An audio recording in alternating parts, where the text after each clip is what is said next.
તો જય શ્રી રામ મિત્રો, સ્વાગત છે અમારા મિની વ્લોગની અંદર. તો અત્યારે આવી ગયા આપણે દુકાને આવીને ભાઈ કરી દીધું આપણે મીશો ચાલુ. મેં કીધું જોઈ લે શું કાંઈ ઓર્ડર આવ્યો હોય. તો ફાઇનલી ફર્સ્ટ ઓર્ડર આવી ગયો. તો પહેલો ઓર્ડર હતો હજી, તો ફટાફટ કરી નાખીએ આપણે ઓર્ડર એક્સેપ્ટ. પહેલાં લેબલ ડાઉનલોડ કર્યો, લેબલ ડાઉનલોડ થતું નહોતું. મેં કીધું હજી જનરેટ થતું હોય છે. તો થોડી ઘણી ડિઝાઇન બનાવી અને આઈટીઆઈ જવાનો ટાઈમ થઈ ગયો હતો. તો આવી ગયા પાછા ઘરે ટિફિન ભરવા હતું. ટિફિન ભરાઈ ગયા અને નીકળ્યા પાછા આઈટીઆઈ બાજુ. આજ તો જવાનું હતું દોસ્તાની ગાડીમાં. તો બે ગયા દોસ્તાની ગાડીમાં અને આવી ગયા હતા આપણે આઈટીઆઈ. અને આઈટીઆઈ આવ્યા તો ગરમી થઈ ગઈ હતી ને આપણું કરી દીધું કામ ચાલુ. થોડો ઘણો જોબ બાકી હતો, 80% થઈ ગયો હતો, 20% બાકી હતો. તો ભણવાનો હતો, લીસો કરવાનો હતો.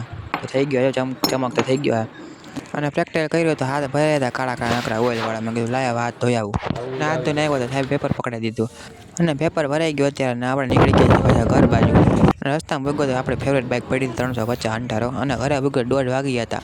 તો આપણે ત્યાં તો આઈટીઆઈ જમ્યું નથી, ટિફિન લઈ ગયા હતા તોય. ને બરફ નાખીને ઠંડી સાઈઝ પીને નીકળી ગયા આપણે પાછા દુકાન બાજુ ચાવી બાવી લઈને. અને અત્યારે આવી ગયા આપણે દુકાન આવીને ભાઈ કંટાળો આવતો નકરો મોબાઈલ જોઈને એવું બધું કર્યું. મેં કહ્યું લાય થોડીક ડિઝાઇન બનાવી નાખું, મીશોમાં અપલોડ કરી દઉં. અને એવું બધું કર્યું. તો મા પાકે મોડે જવાનું હોય તો આ દુકાન વહેલી વધારી લીધી નીકળી ગયા પાછા મોડે બાજુ. મેં તો કંઈક જોવા મળે તો કાંઈ જોવા તો અમારું ન મળ્યું, પણ ખાલી હરણ જોવા મળ્યા. અને આવીને તો ખાઈ લીધું મસ્ત પાકેલું જામફળ. તો અત્યારે આવી ગયા આપણે ઉપર ને આજે લાગે રાખે જઈશે મળીએ બીજા.